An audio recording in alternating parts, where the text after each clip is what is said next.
Bismillahirrahmanirrahim. Alhamdulillahirabbil alamin wa sallallahu wasallam ala sayyidina Muhammadin thawhal amin wa ala alihi wa sahabatihi thayyibin at-tahirin wa man ittaba'ahum bi ihsanin ila yaumiddin. Allahumma la sahla illa ma ja'altahu sahla wa anta taj'alul hasna ya hayyu ya qayyum idza syi'ta sahla. Allahumma 'allimna ma yanfa'una wanfa'na bima 'allamtana wazidna 'ilma wa na'udzu bika min hali ahlin nar. Allahumma rzuqna al-ikhlas wa niyyati wal qawli wal 'amal. Billahi ta'ala. Alhamdulillah, di sore hari yang berbahagia ini Allah Subhanahu wa taala masih memberikan kepada kita beribu-ribu nikmat, terutama nikmat iman, nikmat Islam. Nikmat yang paling agung. Nikmat yang harus kita jaga sampai kita meninggal dunia. Nikmat terbesar yang Allah berikan kepada kita. Karena di antara tanda bahwasanya Allah Subhanahu wa taala mencintai seorang hambanya, Allah jadikan dia seorang yang beriman. Karena orang yang diberikan dunia dengan seisinya akan tetapi tidak diberikan iman, maka seolah-olah tidak diberikan apapun. Akan tetapi orang yang diberikan iman, meskipun tidak diberikan sedikit pun dari dunia, tapi pada hakikatnya orang tersebut telah diberikan segalanya.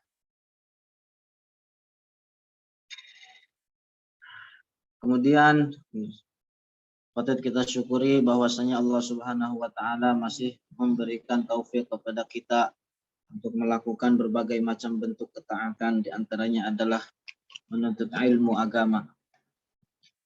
Hadir duduk di majelis ilmu telah merupakan bentuk suatu kenikmatan yang harus kita syukuri, terutama di zaman sekarang. Zaman di mana kebanyakan orang sibuk mengurusin dunia. Tapi padahal dunia hanya sementara, kenikmatannya hanya sesaat, hari-harinya berlalu seperti khayalan belaka. Betapa heran sebagian orang di zaman sekarang, mereka yang terlalu cinta dengan dunia sampai mengorbankan kesehatannya untuk mencari dunia, sampai mengorbankan kesehatannya. Akan tetapi ketika nikmat sehat tersebut hilang, dia kerahkan seluruh harta yang dia miliki untuk menebus kesehatannya kembali. Ya kan? Betapa banyak orang yang rela mengorbankan kesehatannya demi mengumpulkan uang, akan tetapi ketika uang tersebut terkumpul, dia tebus kesehatannya dengan uang yang dia dapat. Lucu. Patut kita syukuri Allah Subhanahu wa taala masih memberikan kita banyak kenikmatan. Tentunya dengan menjadikan kenikmatan yang Allah berikan kepada kita tidak untuk bermaksiat kepadanya. Karena hakikat dari syukur itu sendiri adalah, hakikat dari syukur yang wajib itu sendiri adalah tidak menjadikan kenikmatan yang Allah berikan kepada kita di dalam bermaksiat kepadanya. Ketika Allah Subhanahu wa taala memberikan kita nikmat sehat, maka bagaimana cara mensyukurinya? Yaitu tidak menjadikan nikmat sehat tersebut di dalam bermaksiat kepada Allah. Ketika Allah Subhanahu wa taala memberikan kepada kita nikmat, kenikmatan akan harta, bagaimana cara mensyukurinya? Yaitu dengan menjadikan kenikmatan tersebut atau harta tersebut tidak untuk bermaksiat kepada Allah. Ketika Allah berikan kepada kita kenikmatan memiliki rumah, memiliki harta benda yang lainnya, maka cara mensyukurinya adalah tidak menjadikan kenikmatan tersebut di dalam bermaksiat kepada Allah. Makanya sangat sedikit orang yang sampai kepada derajat ini. Sangat sedikit orang yang mencapai kepada derajat syukur yang seperti ini. Sebagaimana dijelaskan, digambarkan di dalam Al-Quran, wa qalilun min ibadiyas syakur, artinya sangat sedikit dari hamba Allah yang sampai kepada derajat syakur, mereka yang benar-benar bersyukur. Mereka yang sampai kepada derajat benar-benar bersyukur, itu tidak menjadikan setiap kenikmatan yang Allah berikan di dalam bermaksiat kepadanya. Kemudian salawat dan salam tetap kita curahkan kepada baginda Rasulullah Sallallahu Alaihi Wasallam, orang yang paling kita cintai, orang yang paling kita cintai melebihi kecintaan kita terhadap diri kita. Orang yang paling kita cintai melebihi cinta kita kepada kedua orang tua. Orang yang paling kita cintai melebihi kecintaan kita terhadap suami atau istri kita. Orang yang paling kita cintai melebihi anak-anak kita. Dialah Rasulullah Muhammad Sallallahu Alaihi Wasallam. Insyaallah dalam kesempatan sore hari yang berbahagia ini kita akan melanjutkan pembahasan tentang kitab atau tentang buku yang saya tulis, judul Berhijrah Antil Jannah. Kemarin sampai mana ini pembahasannya? Sampai subjudul ini ya, menghindari perdebatan. Benar nggak ini? Ada orangnya nggak ini? Oh, alhamdulillah.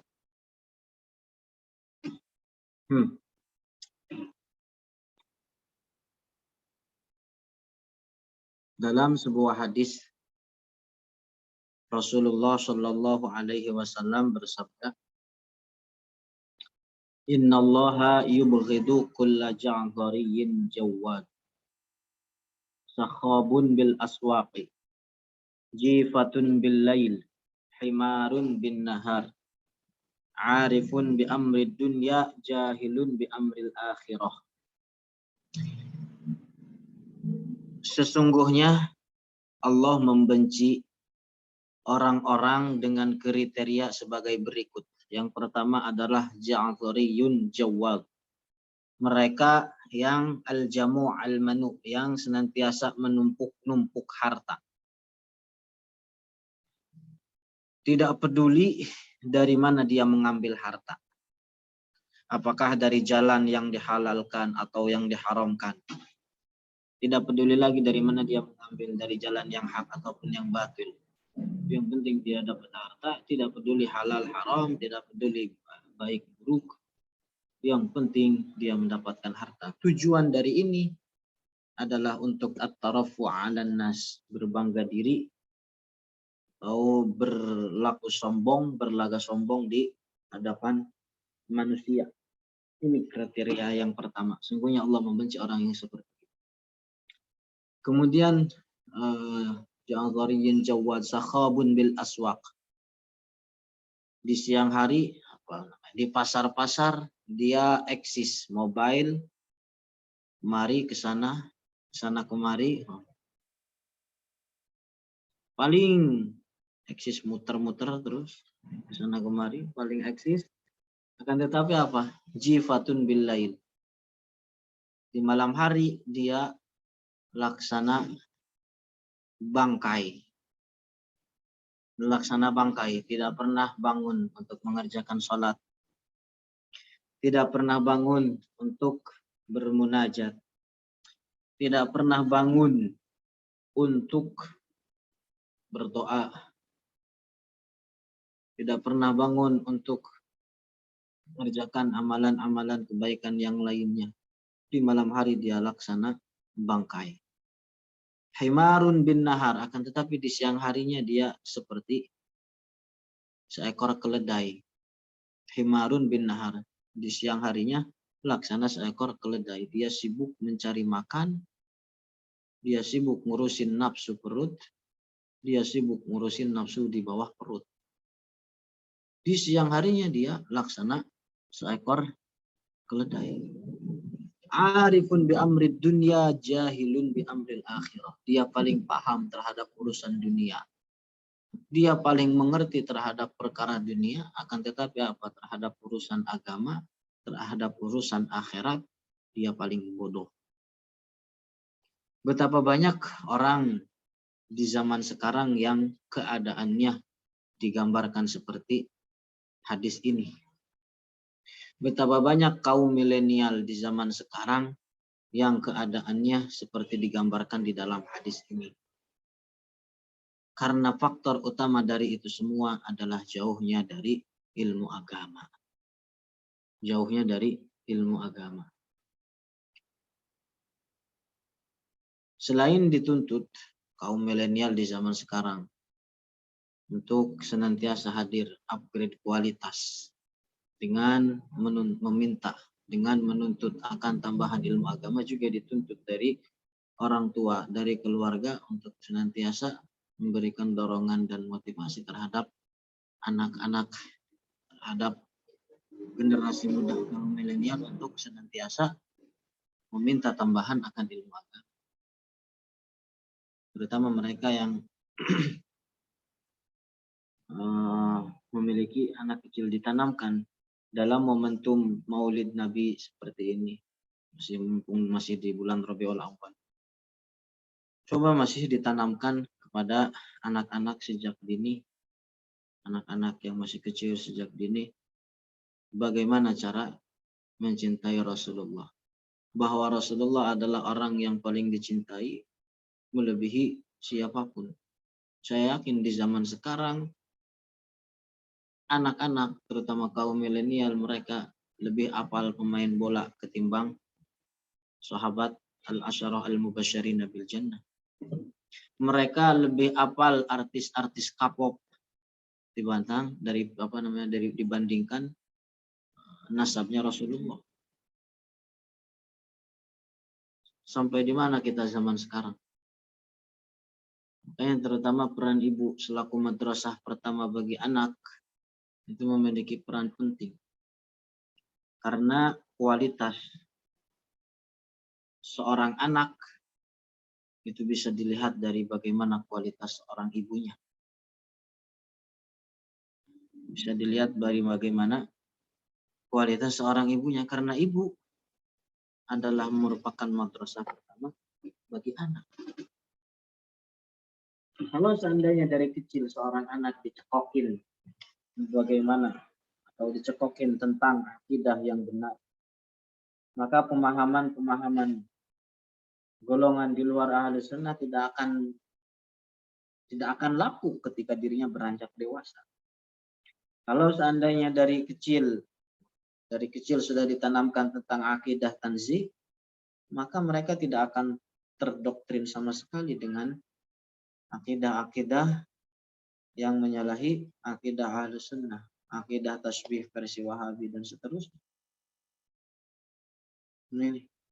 Kalau seandainya dari semenjak ini sudah diajarkan tentang cinta terhadap Rasulullah, diajarkan tentang nasab, diajarkan tentang kisah sirah Rasulullah, sirah para sahabatnya, sirah atau cerita tentang para sahabatnya, cerita tentang orang-orang soleh, mereka akan berta'alluq atau hatinya akan memiliki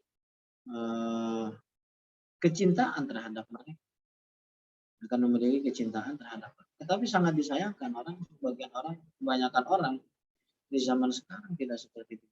Mereka lebih apal pemain bola, mereka lebih apal artis Korea, mereka lebih apal artis Indonesia, youtuber Indonesia dibandingkan sirah-sirah para ulama. Nah, momen Maulid seperti ini diajarkan. Sebenarnya nasihat itu ya sudah banyak. Al-Quran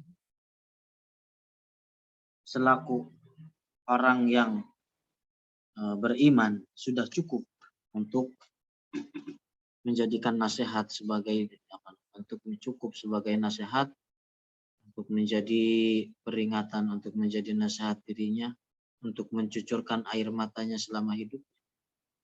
Hadis-hadis Rasulullah sudah cukup untuk menjadi pengingat diri dari untuk tidak terjerumus ke dalam jalan yang salah.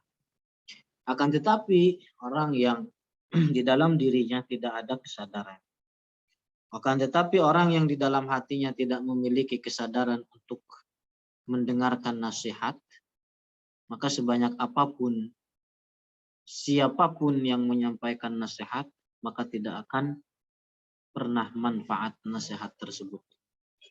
Siapapun yang menyampaikan bentuk apapun nasihat yang disampaikan, akan kalau seandainya di dalam dirinya tidak ada kesadaran, maka tidak akan pernah manfaat nasihat tersebut. Man lam yakun min nafsihi wa'idhun lam tanfa' anhul mawa'idh. Orang yang di dalam dirinya tidak memiliki kesadaran, sebanyak apapun nasihat, maka tidak akan pernah manfaat nasihat tersebut. Nah, insya Allah dari buku yang ditulis ini, insya Allah menjadi pegangan bagi kita semua. Insya Allah menjadi nasihat bagi pribadi saya, terutama juga mereka yang mengkonsumsi dan membaca apa yang telah tertulis di dalam buku ini. Insya Allah ta'ala. Untuk senantiasa upgrade kualitas, bagaimana menjadikan hari ini lebih baik daripada hari kemarin. Begitu orang yang cerdas, mah. Begitu orang yang berakal, orang yang berpikir, adalah mereka yang senantiasa upgrade kualitas di setiap harinya. Jadi yang hidupnya tidak monoton begitu. Bagaimana hari ini didapat sesuatu yang baru. Bagaimana hari ini didapat sesuatu akan tambahan ilmu. Orang yang cerdas seperti itu. Nah, insya Allah buku ini menjadi pegangan bagi pribadi dan juga mereka yang membaca. Insya Allah lanjut kepada pembahasan tentang menghindari perdebatan.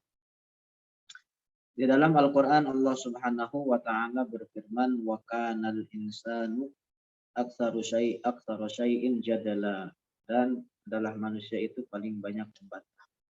Ayat ini menjelaskan bahwa umumnya manusia itu banyak membuat perdebatan dalam masalah-masalah yang tidak ada manfaatnya. Ini semua bermula karena sebab syahwat. Manusia itu, syahwat seseorang itu menginginkan banyaknya berbicara, banyaknya ngomong. Makanya Syekh kemarin setelah saya singgung, telah saya sampaikan di antara beberapa nasihat Syekh bahwasanya 3 perkara yang dapat menyebabkan selamatnya seseorang adalah meninggalkan banyak berbicara, kecuali di dalam kebaikan. Kecuali di dalam kebaikan. Karena dalam hadis dijelaskan, ketika seseorang banyak diam, maka di situ setan merasa terusik. Oleh karena orang yang banyak berbicaranya, otomatis banyak salahnya. Ketika banyak salahnya, kan otomatis setan memiliki peluang lebih untuk menjerumuskan dia terjatuh ke dalam perkara-perkara yang diharamkan.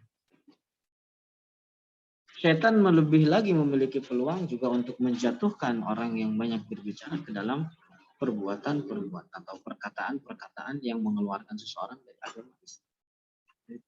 Makanya di antara bentuk nasihat Syekh yang harus kita terapkan di dalam keseharian kita adalah memperbanyak diam, kecuali di dalam perkataan atau kecuali di dalam kebaikan. Kemudian Rasulullah Shallallahu Alaihi Wasallam menjelaskan dalam sabdanya, "Ana za'imun bi baitin fi rabadil jannati liman tarakal mira'a wa in kana muhiqqan." Aku memberi jaminan bahwa aku akan mendapatkan sesuatu, akan mendapatkan suatu rumah di surga bagi orang yang meninggalkan al-mira sekalipun ia dalam keadaan benar. Al-mira yang dimaksud dalam hadis ini adalah perdebatan yang tidak ada manfaatnya, yang bertujuan membenarkan sesuatu yang batil atau membatilkan sesuatu yang benar dengan bertujuan angkuh di hadapan pandangan orang lain.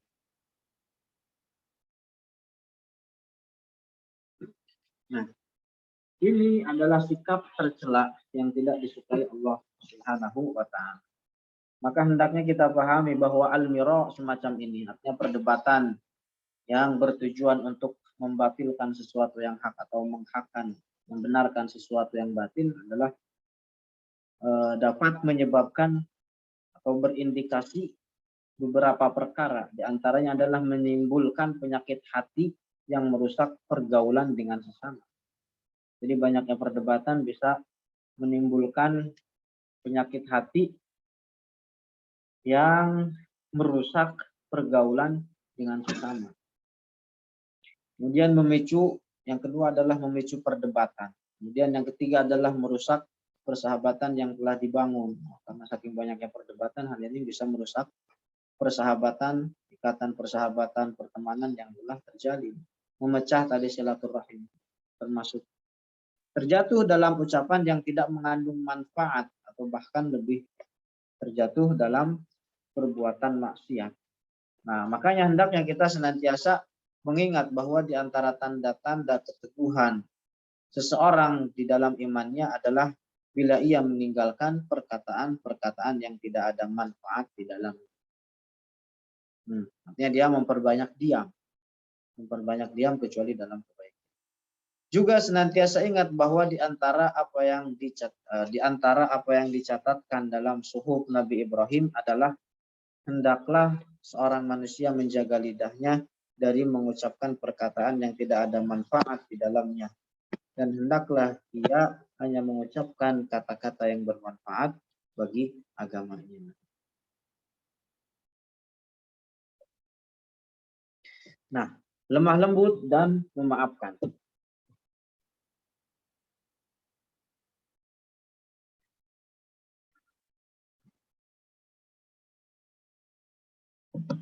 Dalam Al-Quran, Allah Subhanahu wa Ta'ala berfirman, Muhammadur Rasulullah walladzina ma'ahu asyidda'u 'alal kuffari ruhama'u bainahum. Muhammad adalah utusan Allah Ta'ala dan orang-orang yang bersama dengan dia bersikap keras terhadap orang-orang kafir, tetapi mereka berkasih sayang sesama mereka. Artinya mereka lemah lembut di antara kalangan orang-orang muslim. Rasulullah merupakan teladan bagi kita dalam mempraktikkan sikap kasih sayang dan lemah lembut di antara sesama kita, seperti yang disebutkan di dalam ayat tadi.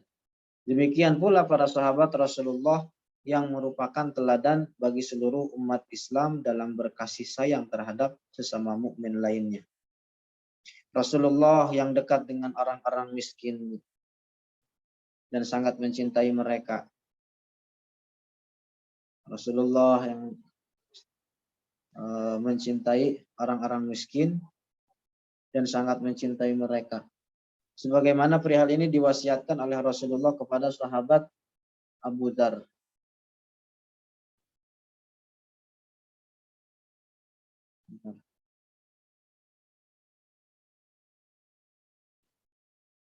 Ia berkata, telah berwasiat kepadaku kekasihku, yang dimaksud adalah Rasulullah, dengan satu sifat terbaik.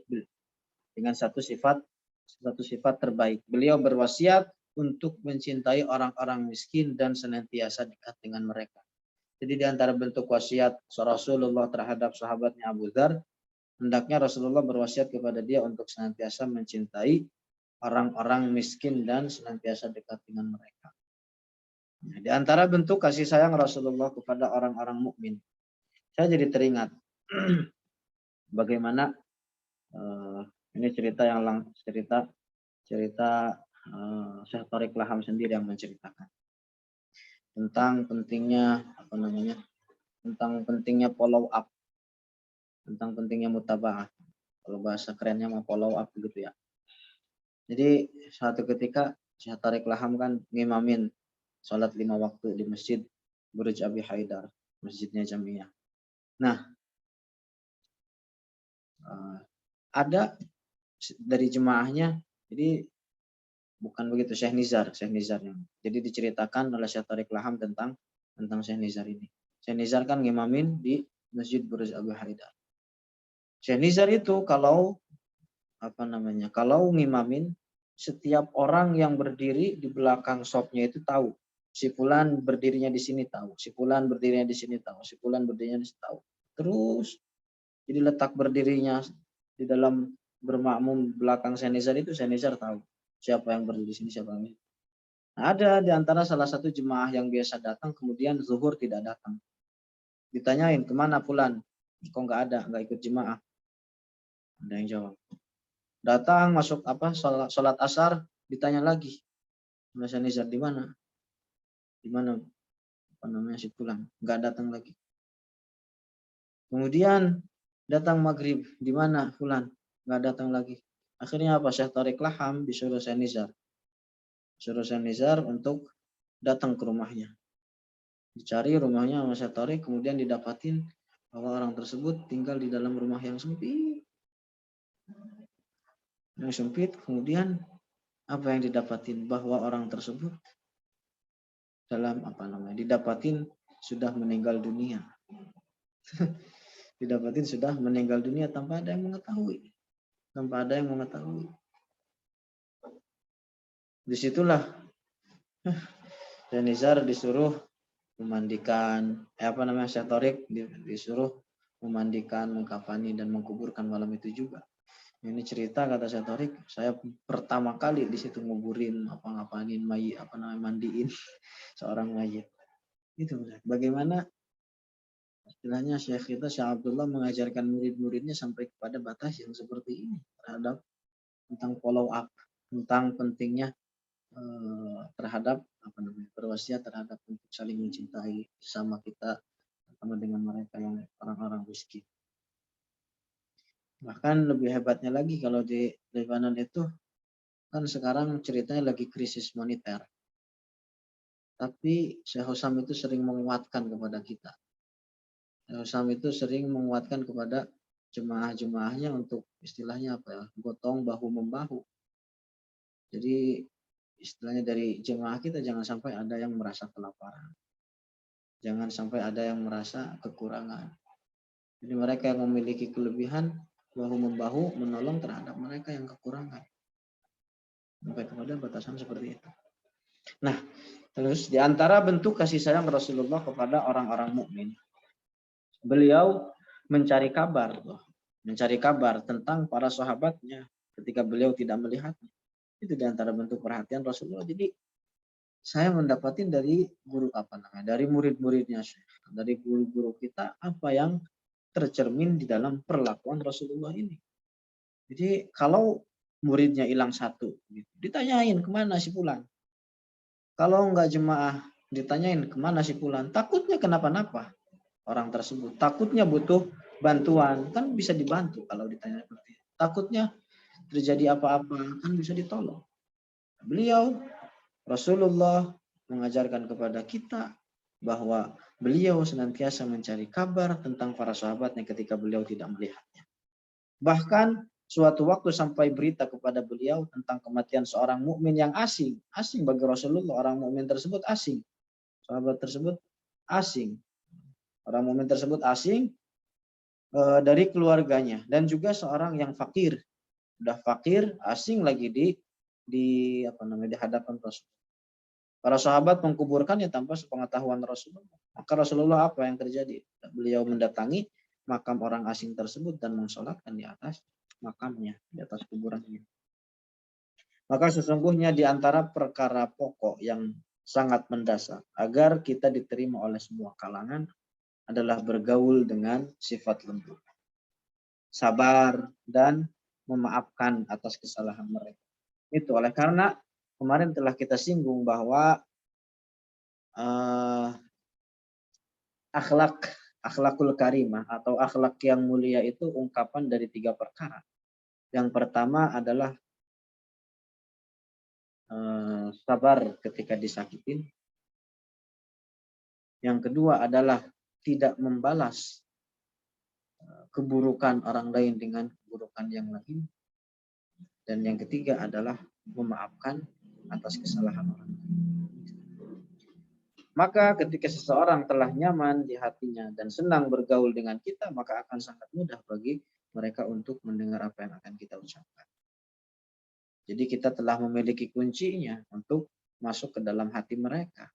Ketika telah demikian diraih, maka akan mudah mengajak mereka, mengajarkan mereka. Mereka akan lebih mudah untuk mendengar kepada nasihat-nasihat kita, lebih mudah mengajak mereka untuk ikut pada majelis ilmu. Nah, itu. Kemudian bersyukur atas nikmat Allah Ta'ala. Dari sahabat Abu Hurairah, maksudnya beliau berkata, Rasulullah pernah bercerita perihal 3 orang dari kalangan Bani Israel. Seorang dari mereka penderita lepra. Dan yang kedua, seorang yang berkepala botak, tidak memiliki rambut. Dan yang ketiga adalah orang yang buta. Kepada ketiga orang tersebut Allah Ta'ala memberikan ujian dengan mengutus malaikat dalam bentuk wujud manusia. Sebagaimana kita ketahui bahwa malaikat bisa berwujud dalam bentuk manusia, akan tetapi meskipun demikian dalam bentuk wujud manusia laki-laki, akan tetapi tidak memiliki alat kelamin. Ketika malaikat menjelma menjadi manusia, akan menjelma menjadi rupa laki-laki, akan tetapi tanpa memiliki alat kelamin. Nah, datang malaikat tersebut kepada 3 orang Bani Israel yang menderita penyakitnya masing-masing ini. Nah, malaikat mendatangi orang pertama, pengidap penyakit lepra atau semacam kudis. Kepadanya malaikat bertanya, apa yang kau inginkan? Kemudian ia menjawab, penampilan yang bagus, kulit yang mulus, dan lenyapnya penyakit yang menjijikan banyak orang ini dariku. Maka diusaplah tubuh orang itu oleh malaikat tersebut. Dan seketika itu pula penyakitnya lenyap tanpa bekas. Keinginan orang tersebut terkabul, dan kini ia memiliki penampilan yang menarik dengan kulit tubuh yang indah. Lalu malaikat bertanya kepadanya, model harta benda apakah yang paling kau inginkan? Ia menjawab, unta. Maka malaikat tersebut memberinya seekor unta yang tengah hamil. Kemudian malaikat itu berdoa baginya, semoga Allah Ta'ala melimpahkan keberkahan bagimu dengan unta ini. Kemudian malaikat yang menyerupai manusia tersebut mendatangi orang kedua, seorang yang menderita kepala botak, tidak tumbuh rambut. Ia tidak memiliki rambut lantaran suatu penyakit yang telah menimpanya. Orang ini menerima pernyataan yang sama dengan orang yang pertama dari malaikat tersebut. Jadi apa ditanya? Orang botak tersebut ditanya dengan pertanyaan yang sama, apa yang paling engkau inginkan? Ia menjawab, rambut yang bagus dan hilangnya penyakit yang menjijikan banyak orang ini dariku. Lalu malaikat mengusap kepalanya dan seketika itu pula hilanglah penyakitnya. Rambut yang sangat ia inginkan pun telah terkabulkan. Malaikat lantas bertanya lagi, model harta apa yang paling engkau senangi? Dan ia menjawab, orang botak penyakit yang berpenyakit botak tersebut menjawab, sapi. Maka malaikat tersebut memberikan seekor sapi yang tengah hamil. Sembari berdoa, semoga Allah Ta'ala melimpahkan berkah bagimu dalam sapi ini. Kemudian malaikat tersebut mendatangi orang yang ketiga, seorang yang buta, tidak dapat melihat apapun. Lalu terjadi percakapan serupa antara malaikat dan orang yang tadi sebelumnya. Apa yang kau inginkan? Orang buta tersebut menjawab, semoga Allah Ta'ala berkenan mengembalikan penglihatanku sehingga aku dapat melihat orang lain. Maka diusaplah wajah lelaki buta itu oleh malaikat. Dan dalam sekejap Allah Ta'ala telah mengembalikan fungsi penglihatannya. Malaikat itu bertanya lagi kepadanya, model harta apa yang paling kau senangi? Ia menjawab, kambing. Maka malaikat tersebut memberinya seekor kambing yang hampir beranak. Kemudian setelah beberapa lama, unta, sapi, dan kambing pemberian malaikat itu pun telah beranak pinak. Setiap orang dari mereka telah merawat binatang ternaknya dengan sangat baik, sehingga beranak pinak dalam jumlah yang sangat besar. Mereka semua menjadi kaya raya, bahkan setiap orang dari mereka jumlah ternaknya telah memenuhi satu lembah dari hewan ternak mereka masing-masing. Nah, cerita Rasulullah tentang 3 orang dari Bani Israel ini tidak sampai di sini. Kemudian Allah Ta'ala memerintahkan malaikat untuk mendatangi masing-masing dari mereka. Masing-masing orang dari mereka, yang 3 orang tadi. Hanya saja pada kali ini malaikat tersebut tampil dalam wujud sebagai orang yang sangat menderita. Terhadap orang pertama malaikat bertanya atau berkata, aku ini seorang yang sangat miskin, tidak memiliki biaya sedikit pun untuk melanjutkan perjalananku, dan aku memohon pertolongan kepada Allah. Kemudian aku meminta memohon pertolongan kepadamu demi Allah Ta'ala yang telah memberimu penampilan yang menarik, kulit yang mulus, dan memberimu harta kekayaan ini. Aku minta kepadamu hanya seekor unta saja dari unta-untamu ini, dan aku jadikan sebagai bekal perjalanan. Namun orang yang pertama atau mantan yang penghidap penyakit lepra itu menjawab, tanggunganku masih terlalu banyak. Lalu malaikat pun berkata, sepertinya aku pernah mengenal dirimu. Bukankah engkau seorang yang dulu penderita lepra hingga dijauhi oleh banyak orang, dan dahulu engkau seorang fakir, lalu Allah Ta'ala menyembuhkan dirimu dan memberimu karunia harta yang banyak ini? Mantan pengidap lepra itu pun menjawab, tidak. Kekayaan ini telah aku peroleh secara turun-temurun dari leluhurku. Berbohong. Jadi orang yang pengidap lepra tersebut berbohong. Lalu malaikat berkata, jika engkau berdusta, maka Allah Ta'ala akan mengembalikan keadaanmu seperti semula. Kemudian malaikat mendatangi orang kedua, yaitu orang yang semula berkepala botak. Malaikat berdialog dengannya lalu meminta tolong darinya. Tetapi orang kedua ini menolak mentah-mentah permohonan malaikat tersebut, sama seperti orang yang pertama. Lalu malaikat berkata, jika engkau berdusta, maka Allah Ta'ala akan mengembalikan keadaanmu seperti semula. Kemudian malaikat tersebut mendatangi orang yang ketiga, yaitu orang yang semula bermata buta. Malaikat berkata kepadanya, aku ini seorang yang sangat miskin. Aku tidak memiliki pekerjaan. Aku tidak dapat biaya untuk melanjutkan perjalananku ini kecuali atas pertolongan Allah dan juga pertolonganmu. Maka demi zat yang telah mengembalikan penglihatanmu, aku minta seekor kambing saja untuk bekal melanjutkan perjalanan. Kemudian orang ketiga ini menjawab, benar, sesungguhnya aku semula orang yang buta. Lalu Allah Ta'ala mengembalikan penglihatanku. Ambillah kambing-kambing itu sesukamu dan tinggalkan apa yang tidak engkau sukai. Demi Allah Ta'ala, aku tidak akan mempersulitmu terhadap sesuatu yang engkau ambil karena Allah. Di akhir cerita kepada orang ketiga, yaitu orang yang semula buta, malaikat berkata, peganglah kekayaanmu karena sesungguhnya kalian ini hanya diuji oleh Allah Ta'ala. Dan Allah Ta'ala telah ridho kepadamu dan murka kepada kedua saudaramu. Di sini diriwayatkan oleh Al-Bukhari. Mulutmu harimaumu. Nah, ini judul selanjutnya, mulutmu harimaumu. Rasulullah ketika berbicara itu sangat jelas. Jadi Rasulullah afsahu ketika berbicara, beliau fasih, sangat jelas, dapat dipahami dan sangat dipaham. Namun demikian beliau ketika beliau diminta untuk mengulanginya, maka beliau mengulanginya. Hal ini merupakan bentuk tawadhu beliau, Rasulullah. Dari sahabat Jabir ibn Samurah, beliau berkata, Rasulullah adalah seorang yang banyak diam, tidak banyak tertawa, dan sesungguhnya tertawa Rasulullah adalah senyuman. Artinya tidak tertawa secara terbahak-bahak, tapi beliau senyum. Maka barang siapa yang mencintai Rasulullah dan meneladaninya, hendaknya dia memperbanyak diam. Karena dengan banyak berbicara, seseorang akan terjerumus dalam kerugian yang besar.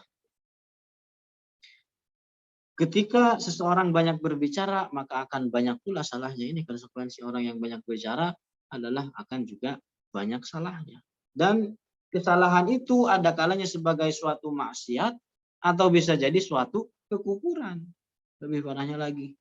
Maka dengan memperbanyak diam, dia telah menyelamatkan diri dari kemungkinan jatuh ke dalam keduanya. Perihal sifat Rasulullah, dalam sebuah hadis disebutkan, kana Rasulullah sallallahu alaihi wasallam tawilus samti qalilud dhahik kana dhahikuhu tabassuma. Jadi Rasulullah tadi adalah orang yang banyak diam. banyak diam, sedikit tertawa, dan tertawa beliau adalah seimbang. Para ulama berkata dengan dasar hadis ini bahwa orang yang banyak berbicara kecuali dalam kebaikan dan seorang yang banyak tertawa maka orang tersebut akan gimana? Para ulama berkata dengan dasar hadis ini bahwa seorang yang banyak berbicara yang bukan dalam kebaikan dan seseorang yang banyak tertawa orang tersebut akan kehilangan wibawanya dan menjadi keras hatinya. Terkadang kita butuh tertawa dengan rekan-rekan untuk mencairkan suasana, kan begitu. Terkadang butuh tertawa, terkadang butuh gurau. Namun demikian kita harus tetap menjaga kehati-hatian.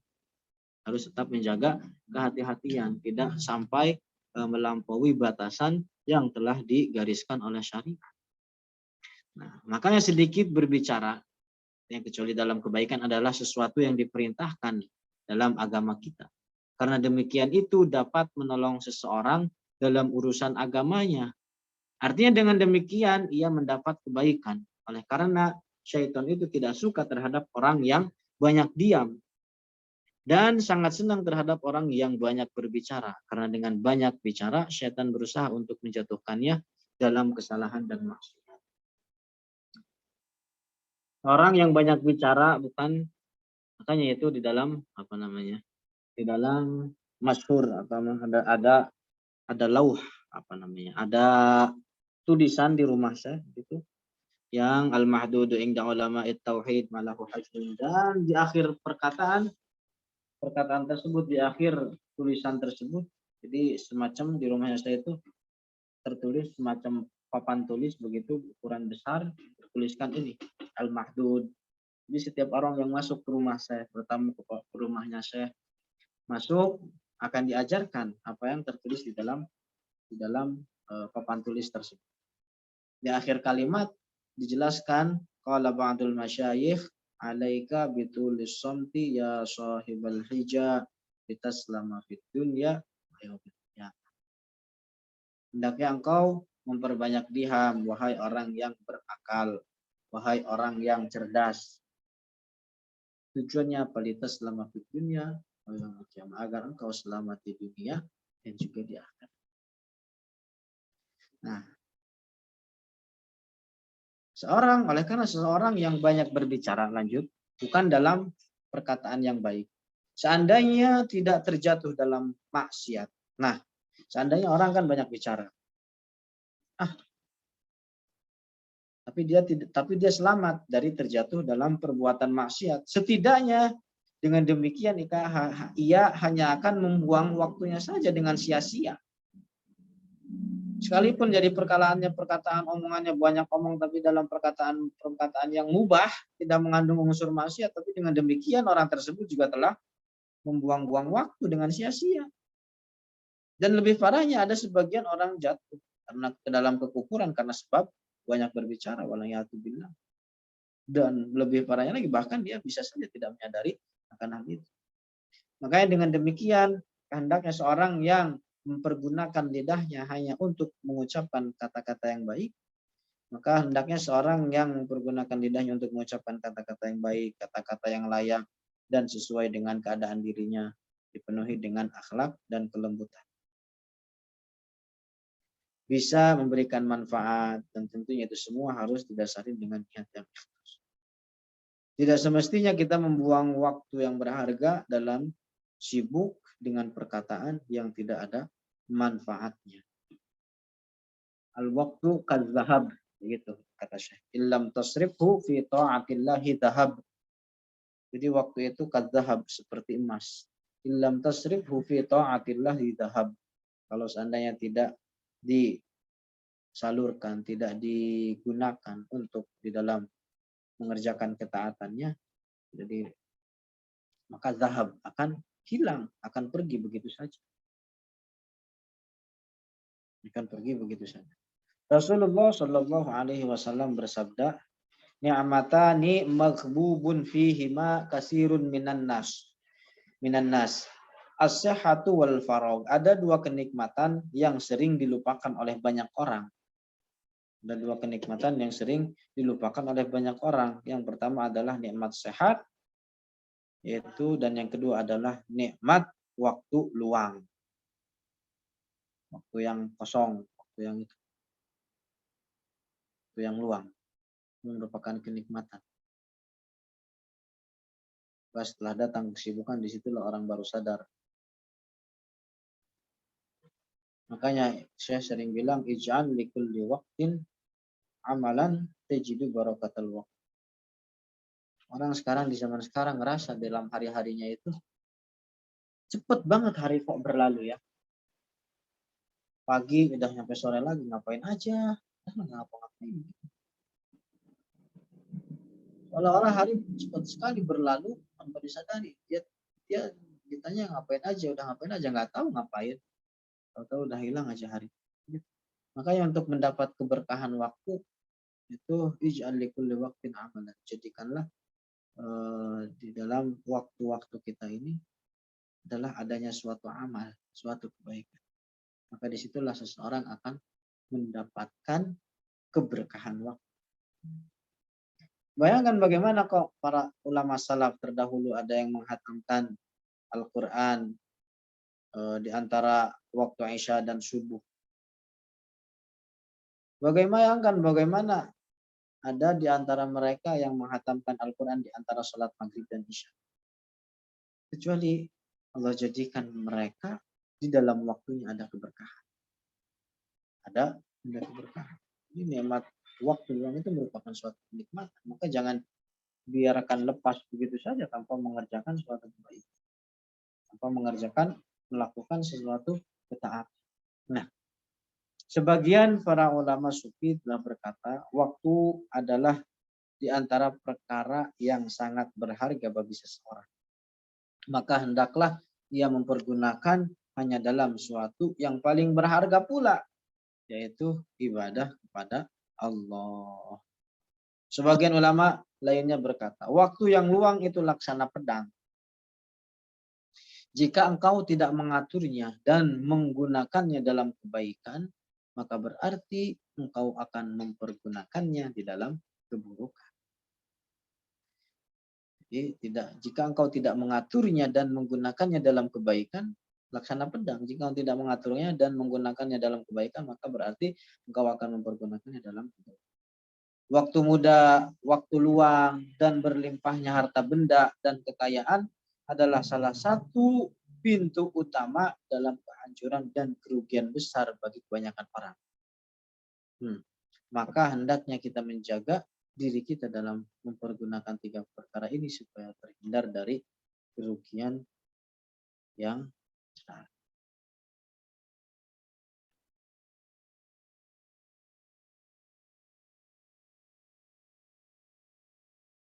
Dah sampai sini. Wallahu subhanahu wa ta'ala a'lam. Ada pertanyaan?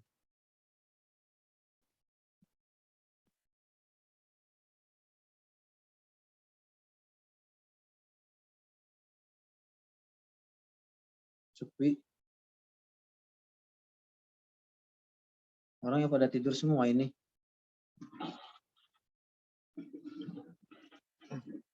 Kalau nggak ada, pada paham Ustaz. Alhamdulillah. Jadi paham juga merupakan kenikmatan. Tambah banyak kenikmatan yang tidak kita ketahui. Agungan nikmat tersebut kecuali setelah kehilangannya. Itu kata Syekh. Tentang Syekh Nizar. Ketika Syekh Nizar dibunuh, Syabullah berkata demikian. Betapa banyak kenikmatan yang tidak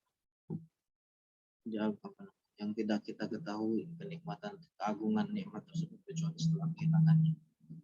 Nizar sama-sama. Barakallahu fikum. Waffaqakumullah. Benar banyak cerita-cerita tentang masyayikh kita. Insyaallah di lain kesempatan. Waffaqakumullah lima yuhibbu wa yarda. Barakallahu fikum wa ahsana ilaikum. Udah Bu ya? Tahlu salawat istighfar Ustaz. Muhallil. La ilaha illallah. Allahumma salli ala sayyidina Muhammad wa ala alihi wa sahbihi wa sallim. Rabbi gfirli wa liwalidayya wa lil mu'minina wal mu'minat walhamdulillahi rabbil alamin. Assalamualaikum warahmatullahi wabarakatuh.